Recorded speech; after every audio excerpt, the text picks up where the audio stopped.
Kita mulai saja. Salah satu fungsi dari retreat adalah menjadi tempat istirahat. Oke.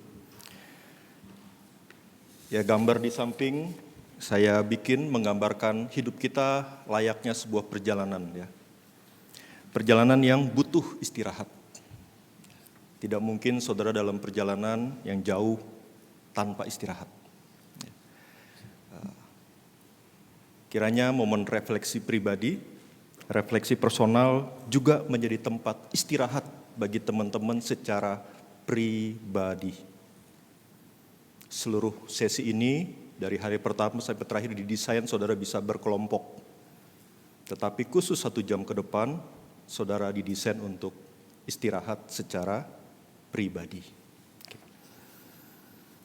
Apa yang diharapkan dari refleksi personal itu? Saya akan menolong teman-teman apa yang diharapkan. Yang pertama, mari kita ingat bahwa firman Tuhan itu seperti madu, bahkan lebih manis daripada madu. Ya, saya bacakan dari Mazmur 119 ayat 103. Betapa manisnya janjimu itu di lidahku, lebih manis daripada madu di mulutku. Betapa manisnya janjimu itu di lidahku, lebih manis daripada madu di mulutku. Pengalaman seseorang dengan madu saya akan sampaikan kepada rekan-rekan. 1 Samuel 14 ayat 24 sampai 27. 1 Samuel 14 ayat 24 sampai 27. Pertempuran itu meluas hingga melewati Bet Awen. Ketika orang Israel terdesak pada hari itu, Saul menyuruh rakyat bersumpah, "Terkutuklah orang yang makan sesuatu sebelum petang, sebelum aku membalas dendam terhadap musuhku." Sebab itu, seluruh rakyat tidak makan sedikit pun. Pada waktu seluruh rakyat sampai ke hutan, tampaklah madu di atas tanah.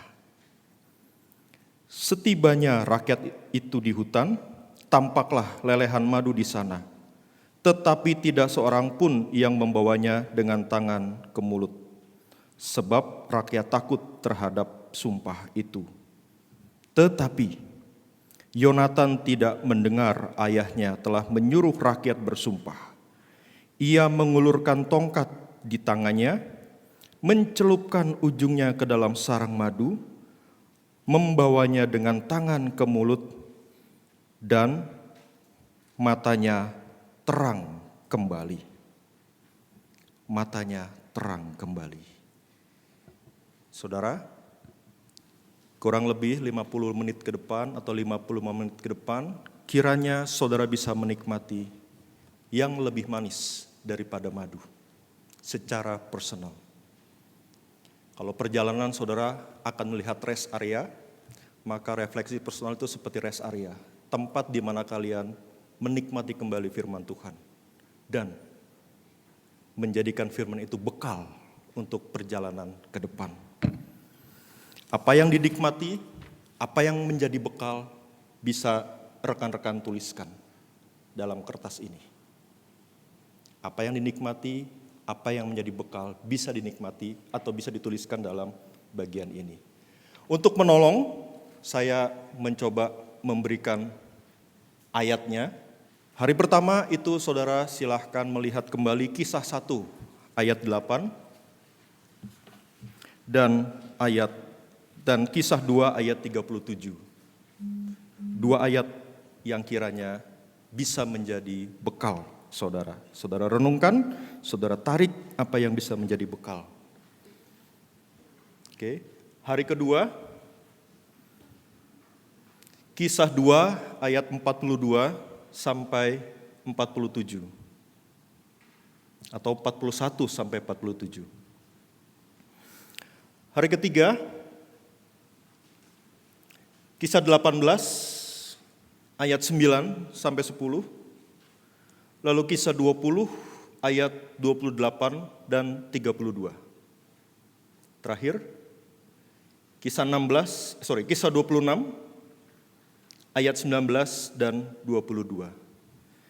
Yang saudara lakukan dalam refleksi pribadi bukan PA, tapi berharap saudara bisa menikmati kembali, bisa mencari bekal apa yang bisa saudara dapatkan dari firman ini untuk perjalanan lanjutan saudara. Oke. Saudara tidak ber-PA, tapi saudara silakan menuliskan apa yang dinikmati dari hari per hari itu dengan ayat ini sebagai penolongnya, kemudian bekal apa yang saudara dapatkan untuk melanjutkan perjalanan saudara. Oke. Teknisnya, saudara bebas untuk melakukan refleksi pribadi, tetapi jangan di kamar, dan kalau merasa terganggu di ruang makan, jangan di ruang makan. Mungkin nanti ada orang yang akan menyiapkan makanan, saudara bisa terganggu. Kalau tidak merasa terganggu, silakan. Tapi kalau merasa terganggu, sebaiknya jangan. Oke? Bagi yang ingin di tempat ini, silakan di tempat ini. Bagi yang ingin di luar, di ruang Radius Prawiro silakan, mau di depan kolam renang silakan, mau di sepanjang lorong silakan, tetapi jangan terlalu lama mencari tempat, keburu waktunya habis. Oke. Sekarang waktu menunjukkan pukul 10.14. Kita semua punya waktu 46 menit untuk melakukan refleksi personal.